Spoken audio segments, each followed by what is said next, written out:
guys, no? Ayan, type. Ito pala guys, oh, may nagpipiknik na aga, mag-aga parang may nagbe-breakfast din, no? Coffee sila, nagdala sila ng coffee at saka kumain. Yan dati guys yung Ormoc before the COVID, no? At saka yung mga previous pa, siguro 1 decade na ago. Yan, marami yang dito parang nagpipiknik na kumakain dyan. Lalo na paggabi. Dito sa plaza. Maraming nagpipiknik dyan. Nagdadala pa nga na pang maliit na banig. Tapos dyan sila kumakain. At saka dati, pwedeng uminom dito. Dyan.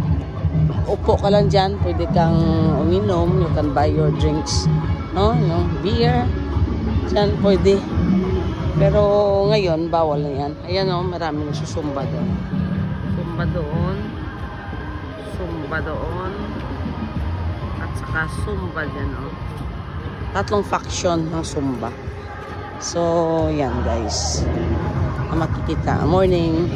Marami ng tao nag-walking. Morning dito masaya.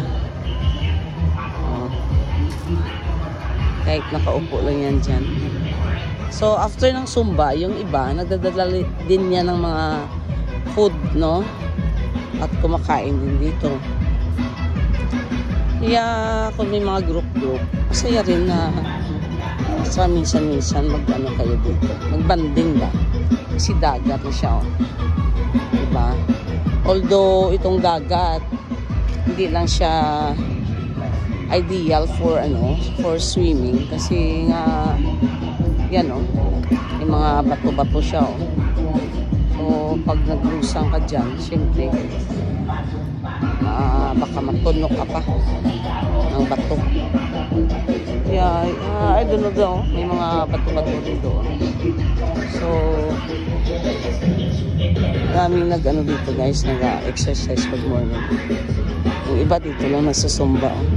So, good morning. And God bless.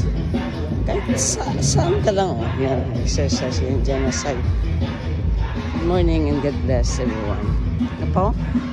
Palutaw pa lang yung guys, yung araw, sun. Kasi wala pang 6, 5. May get pa lang. So, good morning and God bless everyone.